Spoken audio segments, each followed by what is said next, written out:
ਲੋਕ ਸਭਾ ਚੋਣਾਂ ਦੇ ਨਤੀਜੇ ਐਲਾਨੇ ਜਾ ਚੁੱਕੇ ਹਨ। ਯੂਪੀ ਵਿੱਚ ਭਾਜਪਾ ਨੂੰ ਵੱਡਾ ਝਟਕਾ ਲੱਗਿਆ ਹੈ। ਇੱਥੇ 80 ਸੀਟਾਂ ਵਿੱਚੋਂ ਸਪਾ ਨੂੰ 37, ਭਾਜਪਾ ਨੂੰ 33, ਕਾਂਗਰਸ ਨੂੰ 6, ਆਰਐਲਡੀ ਨੂੰ 2, ਆਜ਼ਾਦ ਸਮਾਜ ਪਾਰਟੀ ਨੂੰ 1 ਅਤੇ ਆਪਣਾ ਦਲ ਨੂੰ 1 ਸੀਟ ਮਿਲੀ ਹੈ। ਯੂਪੀ ਵਿੱਚ ਸਭ ਤੋਂ ਹੈਰਾਨ ਕਰਨ ਵਾਲੇ ਅੰਕੜੇ ਅਯੋਧਿਆ ਤੋਂ ਸਾਹਮਣੇ ਆਏ ਹਨ। ਅਯੋਧਿਆ ਤੋਂ ਸਮਾਜਵਾਦੀ ਪਾਰਟੀ ਦੇ ਉਮੀਦਵਾਰ ਅਵਤੇਸ਼ ਪ੍ਰਸਾਦ ਨੇ 54,567 ਵੋਟਾਂ ਨਾਲ ਜਿੱਤ ਦਰਜ ਕੀਤੀ ਹੈ। ਉਹਨਾਂ ਨੂੰ ਕੁੱਲ 5,54,299 ਵੋਟਾਂ ਮਿਲੀਆਂ ਹਨ, ਜਦਕਿ ਭਾਜਪਾ ਉਮੀਦਵਾਰ ਲੱਲੂ ਸਿੰਘ ਨੂੰ 4,99,722 ਵੋਟਾਂ ਮਿਲੀਆਂ ਹਨ। ਬਸਪਾ ਦੇ ਸਚਿਦਾਨੰਦ ਪਾਂਡੇ ਤੀਜੇ ਨੰਬਰ ਤੇ ਰਹੇ, ਉਹਨਾਂ ਨੂੰ 46,407 ਵੋਟਾਂ ਮਿਲੀਆਂ।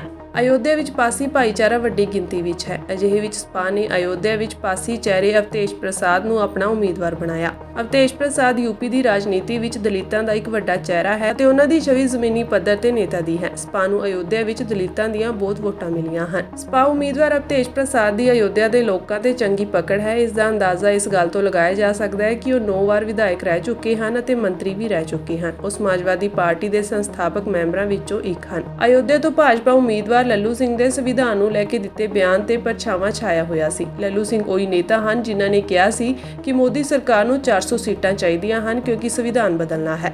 ਉਹਨਾਂ ਦੇ ਬਿਆਨ ਦਾ ਖਾਮਿਆਜ਼ਾ ਭਾਜਪਾ ਨੂੰ ਭੁਗਤਣਾ ਪਿਆ। ਲੱਲੂ ਸਿੰਘ ਅਯੋਧਿਆ ਤੋਂ 2 ਵਾਰ ਸੰਸਦ ਮੈਂਬਰ ਹਨ। ਭਾਜਪਾ ਨੇ ਉਹਨਾਂ ਨੂੰ ਤੀਜੀ ਵਾਰ ਆਪਣਾ ਉਮੀਦਵਾਰ ਬਣਾਇਆ। ਉੱਥੇ ਹੀ ਅਯੋਧਿਆ ਦੇ ਆਲੇ-ਦੁਆਲੇ ਦੇ ਖੇਤਰਾਂ ਵਿੱਚ ਵਿਕਾਸ ਕਾਰਜ ਨਾ ਹੋਣ ਕਾਰਨ ਲੱਲੂ ਨੂੰ ਲੈ ਕੇ ਲੋਕਾਂ ਵਿੱਚ ਕਾਫੀ ਨਾਰਾਜ਼ਗੀ ਸੀ। ਰਾਮ ਮੰਦਿਰ ਤੇ ਧਿਆਨ ਕੇਂਦਰਿਤ ਕਰਨ ਕਾਰਨ ਜਨਤਕ ਮੁੱਦੇ ਪਿੱਛੇ ਰਹਿ ਗਏ, ਜਿਸ ਦਾ ਅਸਰ ਇਹ ਹੋਇਆ ਕਿ ਲੱਲੂ ਨੂੰ ਘੱਟ ਵੋਟਾਂ ਮਿਲੀਆਂ। ਅਯੋਧਿਆ ਵਿੱਚ 14 ਕਿਲੋਮੀਟਰ ਲੰਬਾ ਰਾਮ ਪਥ ਬਣਾਇਆ ਗਿਆ ਸੀ। ਇਸ ਤੋਂ ਇਲਾਵਾ ਭਗਤੀ ਪਾਠ ਅਤੇ ਰਾਮ ਜਨਮ ਭੂਮੀ ਪਾਠ ਵੀ ਬਣਾਏ ਗਏ। ਅਜਿਹੇ ਵਿੱਚ ਇਸ ਦੀ ਲਪੇਟ ਵਿੱਚ ਆਉਣ ਵਾਲੇ ਘਰਾਂ ਤੇ ਦੁਕਾਨਾਂ ਨੂੰ ਨੁਕਸਾਨ ਪਹੁੰਚਾਇਆ ਗਿਆ, ਪਰ ਹਰ ਕਿਸੇ ਨੂੰ ਮੁਆਵਜ਼ਾ ਨਹੀਂ ਮਿਲ ਸਕਿਆ। ਮਿਸਾਲ ਵਜੋਂ ਜੇਕਰ ਕਿਸੇ ਵਿਅਕਤੀ ਦੀ 200 ਸਾਲ ਪੁਰਾਣੀ ਦੁਕਾਨ ਸੀ ਪਰ ਉਸ ਕੋਲ ਕਾਗਜ਼ਾਤ ਨਹੀਂ ਸਨ ਤਾਂ ਉਸ ਦੀ ਦੁਕਾਨ ਨੂੰ ਢਾਹ ਦਿੱਤਾ ਗਿਆ, ਪਰ ਮੁਆਵਜ਼ਾ ਨਹੀਂ ਦਿੱਤਾ ਗਿਆ। ਮੁਆਵਜ਼ਾ ਉਹਨਾਂ ਨੂੰ ਹੀ ਦਿੱਤਾ ਜਾਂਦਾ ਸੀ ਜਿਨ੍ਹਾਂ ਕੋਲ ਕਾਗਜ਼ ਸਨ। ਅਜਿਹੇ ਵਿੱਚ ਲੋਕਾਂ ਵਿੱਚ ਰੋਸ ਹੈ, ਜਿਸ ਦਾ ਪ੍ਰਗਟਾਵਾ ਲੋਕਾਂ ਨੇ ਵੋਟ ਨਾ ਕਰਕੇ ਕੀਤਾ। ਅਯੋਧਿਆ ਵਿੱਚ ਭਾਜਪਾ ਦੀ ਬਿਆਨਬਾਜ਼ੀ ਅਤੇ ਇਸ ਦੇ ਨੇਤਾਵਾਂ ਦਾ ਪ੍ਰਚਾਰ ਵੀ ਭਾਰੀ ਰਿਹਾ। ਲੋਕਾਂ ਵਿੱਚ ਸੁਨੇਹਾ ਦਿੱਤਾ ਗਿਆ ਕਿ ਭਾਜਪਾ ਰਾਖਵੇਂਕਰਨ ਨੂੰ ਖਤਮ ਕਰੇਗੀ, ਸੰਵਿਧਾਨ ਨੂੰ ਬਦਲ ਦੇਣਗੇ। ਅਜਿਹੇ ਵਿੱਚ ਵੋਟਰਾਂ ਦਾ ਵੱਡਾ ਹਿੱਸਾ ਸਪਾ ਵੱਲ ਵਧਿਆ ਹੈ। ਭਾਜਪਾ ਨੂੰ ਲੈ ਕੇ ਨੌਜਵਾਨਾਂ ਵਿੱਚ ਗੁੱਸਾ ਸੀ। ਨੌਜਵਾਨ ਅਗਨੀਵੀਰ ਇਸ ਸਕੀਮ ਨੂੰ ਲੈ ਕੇ ਸਰਕਾਰ ਨਾਲ ਸਹਿਮਤ ਨਹੀਂ ਜਾਪਦਾ। ਇਸ ਦੇ ਨਾਲ ਹੀ ਬੇਰੁਜ਼ਗਾਰੀ ਅਤੇ ਪੇਪਰ ਲੀਕ ਵੀ ਨੌਜਵਾਨਾਂ ਦੇ ਗੁੱਸੇ ਦਾ ਅਹਿਮ ਕਾਰਨ ਸਨ। ਇਸ ਕਾਰਨ ਅਯੋਧਿਆ ਵਿੱਚ ਨੌਜਵਾਨਾਂ ਦੀ ਵੋਟ ਵੀ ਭਾਜਪਾ ਦੇ ਖਿਲਾਫ ਗਈ। ਜਿੱਥੇ ਭਾਜਪਾ ਦੇ ਖਿਲਾਫ ਅਯੋਧਿਆ ਦੇ ਦਲਿਤਾਂ ਵਿੱਚ ਨਾਰਾਜ਼ਗੀ ਸੀ, ਉੱਥੇ ਕਾਂਗਰਸ ਲਈ ਵੀ ਨਰਮ ਕੋਨਾ ਸੀ, ਜਿਸ ਦਾ ਅਸਰ ਚੋਣਾਂ ਵਿੱਚ ਦੇਖਣ ਨੂੰ ਮਿਲਿਆ। ਲੋਕ ਸਭਾ ਚੋਣਾਂ ਦੇ ਨਤੀਜੇ ਐਲਾਨੇ ਜਾ ਚੁੱਕੇ ਹਨ। ਯੂਪੀ ਵਿੱਚ ਭਾਜਪਾ ਨੂੰ ਵੱਡਾ ਝਟਕਾ ਲੱਗਿਆ ਹੈ। ਇੱਥੇ 80 ਸੀਟਾਂ ਵਿੱਚੋਂ ਸਪਾ ਨੂੰ 37, ਭਾਜਪਾ ਨੂੰ 33, ਕਾਂਗਰਸ ਨੂੰ 6, ਆਰਐਲਡੀ ਨੂੰ 2, ਆਜ਼ਾਦ ਸਮਾਜ ਪਾਰਟੀ ਨੂੰ 1 ਅਤੇ ਆਪਣਾ ਦਲ ਨੂੰ 1 ਸੀਟ ਮਿਲੀ ਹੈ। ਯੂਪੀ ਵਿੱਚ ਸਭ ਤੋਂ ਹੈਰਾਨ ਕਰਨ ਵਾਲੇ ਅੰਕੜੇ ਅਯੋਧਿਆ ਤੋਂ ਸਾਹਮਣੇ ਆਏ ਹਨ। ਅਯੋਧਿਆ ਤੋਂ ਸਮਾਜਵਾਦੀ ਪਾਰਟੀ ਦੇ ਉਮੀਦਵਾਰ ਅਵਤੇਸ਼ ਪ੍ਰਸਾਦ ਨੇ 54,567 ਵੋਟਾਂ ਨਾਲ ਜਿੱਤ ਦਰਜ ਕੀਤੀ ਹੈ। ਉਹਨਾਂ ਨੂੰ ਕੁੱਲ 5,54,299 ਵੋਟਾਂ ਮਿਲੀਆਂ ਹਨ, ਜਦਕਿ ਭਾਜਪਾ ਉਮੀਦਵਾਰ ਲੱਲੂ ਸਿੰਘ ਨੂੰ 4,99,722 ਵੋਟਾਂ ਮਿਲੀਆਂ ਹਨ। ਬਸਪਾ ਦੇ ਸਚਿਦਾਨੰਦ ਪਾਂਡੇ ਤੀਜੇ ਨੰਬਰ ਤੇ ਰਹੇ, ਉਹਨਾਂ ਨੂੰ 46,407 ਵੋਟਾਂ ਮਿਲੀਆਂ।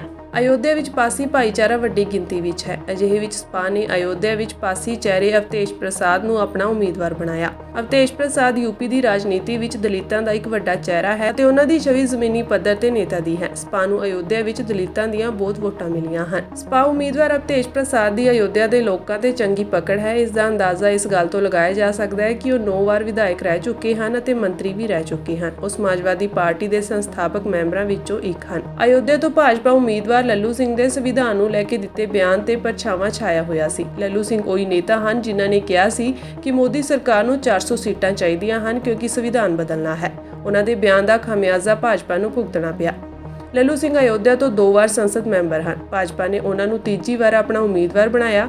ਉੱਥੇ ਹੀ ਅਯੋਧਿਆ ਦੇ ਆਲੇ-ਦੁਆਲੇ ਦੇ ਖੇਤਰਾਂ ਵਿੱਚ ਵਿਕਾਸ ਕਾਰਜ ਨਾ ਹੋਣ ਕਾਰਨ ਲੱਲੂ ਨੂੰ ਲੈ ਕੇ ਲੋਕਾਂ ਵਿੱਚ ਕਾਫੀ ਨਾਰਾਜ਼ਗੀ ਸੀ। ਰਾਮ ਮੰਦਿਰ ਤੇ ਧਿਆਨ ਕੇਂਦਰਿਤ ਕਰਨ ਕਾਰਨ ਜਨਤਕ ਮੁੱਦੇ ਪਿੱਛੇ ਰਹਿ ਗਏ, ਜਿਸ ਦਾ ਅਸਰ ਇਹ ਹੋਇਆ ਕਿ ਲੱਲੂ ਨੂੰ ਘੱਟ ਵੋਟਾਂ ਮਿਲੀਆਂ। ਅਯੋਧਿਆ ਵਿੱਚ 14 ਕਿਲੋਮੀਟਰ ਲੰਬਾ ਰਾਮ ਪਥ ਬਣਾਇਆ ਗਿਆ ਸੀ। ਇਸ ਤੋਂ ਇਲਾਵਾ ਭਗਤੀ ਪਾਠ ਅਤੇ ਰਾਮ ਜਨਮ ਭੂਮੀ ਪਾਠ ਵੀ ਬਣਾਏ ਗਏ। ਅਜਿਹੇ ਵਿੱਚ ਇਸ ਦੀ ਲਪੇਟ ਵਿੱਚ ਆਉਣ ਵਾਲੇ ਘਰਾਂ ਤੇ ਦੁਕਾਨਾਂ ਨੂੰ ਨੁਕਸਾਨ ਪਹੁੰਚਾਇਆ ਗਿਆ, ਪਰ ਹਰ ਕਿਸੇ ਨੂੰ ਮੁਆਵਜ਼ਾ ਨਹੀਂ ਮਿਲ ਸਕਿਆ। ਮਿਸਾਲ ਵਜੋਂ ਜੇਕਰ ਕਿਸੇ ਵਿਅਕਤੀ ਦੀ 200 ਸਾਲ ਪੁਰਾਣੀ ਦੁਕਾਨ ਸੀ ਪਰ ਉਸ ਕੋਲ ਕਾਗਜ਼ਾਤ ਨਹੀਂ ਸਨ ਤਾਂ ਉਸ ਦੀ ਦੁਕਾਨ ਨੂੰ ਢਾਹ ਦਿੱਤਾ ਗਿਆ ਪਰ ਮੁਆਵਜ਼ਾ ਨਹੀਂ ਦਿੱਤਾ ਗਿਆ। ਮੁਆਵਜ਼ਾ ਉਹਨਾਂ ਨੂੰ ਹੀ ਦਿੱਤਾ ਜਾਂਦਾ ਸੀ ਜਿਨ੍ਹਾਂ ਕੋਲ ਕਾਗਜ਼ ਸਨ।